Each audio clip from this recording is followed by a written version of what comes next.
A very good morning and welcome to the morning edition of Fierce 101's Visual Radio. Today is the 30th of July 2024 and bringing you the news, I'm Hashni Pathirana. Let's start off with a look at your headlines.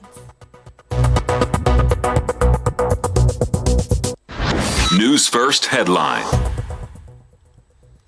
President Wickremesinghe expresses gratitude to supporting MPs, welcome new allies. State Ministers Shehan Semesinghe and Premita Bandara Thenakon to endorse President Wickremesinghe for upcoming election. Election Commission to meet today, many issues related to presidential poll to be discussed. In your international headlines, Venezuelans head for presidential palace to protest against recent election result. And in your sports, it's cricket. Sri Lanka hosts third and final T20I against India today.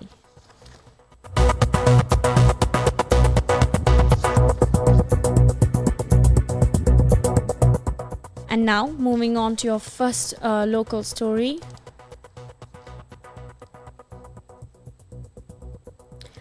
Posting on Facebook, President Ranil Wickremesinghe expressed his gratitude to all the MPs who supported him. President thanked the MPs who've been with him on his journey, and in a special address, he highlighted that the support from the ones who stood by his side from the very start have made the first steps taken to recovery possible. He commended them, saying that they have believed in him and his plan when the country was in crisis, with people struggling for fuel, medicine and essentials. He admired their commitment that kept the country going when the challenges seemed insurmountable. Now, addressing the MPs who joined midway, he highlighted that they saw the progress and therefore chose to be a part of the change. President further said that he extends a warm welcome to those joining him at this moment.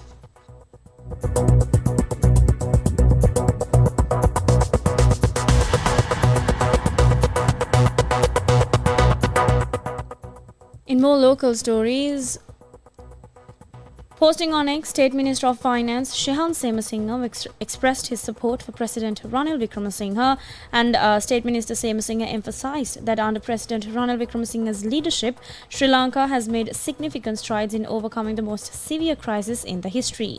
He added that President's clear and decisive leadership has guided the nation towards stability and growth. State Minister Semesinghe further highlighted that to prevent a return to such challenging times, it is essential to continue supporting President Wickremesinghe's vision and initiatives.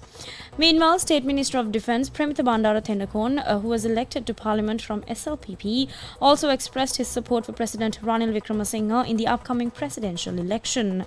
Posting on X, State Minister Thenakon emphasized that regardless of the decision made by the SLPP's political bureau, he, along with the majority of parliamentary members, will continue to support President Ranil Wickremesinghe in the upcoming presidential election, acknowledging the president's crucial role in rescuing the country during a critical time.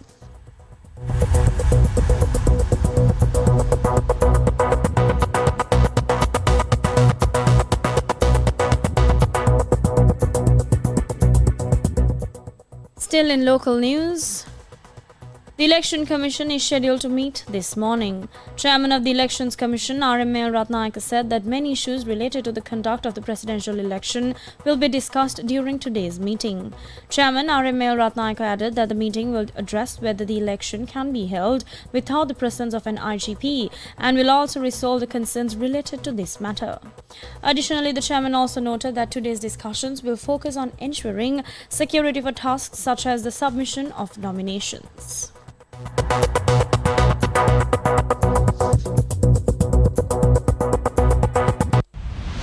International news.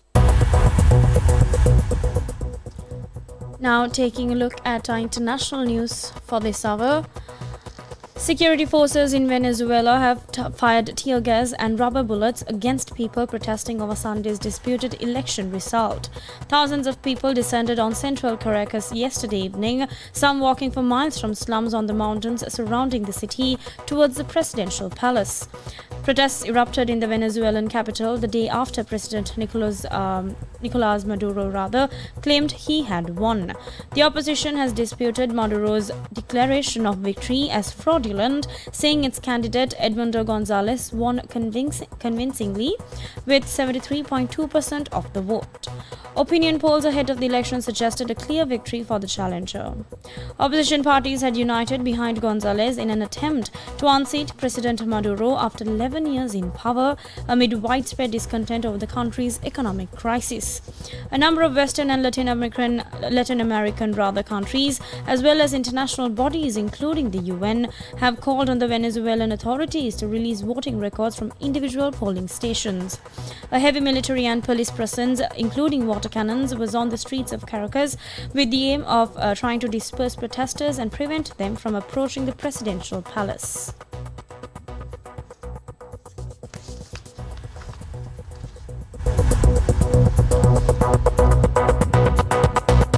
Sports news. And finally, taking a look at your sports news for this hour, the third and final match of T20I 3-match series between hosts Sri Lanka and India will take place today. The match is scheduled to begin at 7 p.m. local time at the Pallekele International Cricket Stadium. Meanwhile, two more preliminary rounds featuring Sri Lankan athletes are set to take place today at the Paris Olympics. Sri Lanka's young badminton sensation Wickremesinghe will compete in the second preliminary round today, and the match begins at 12 p.m. local time.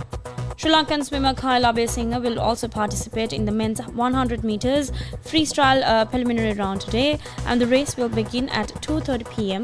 local time.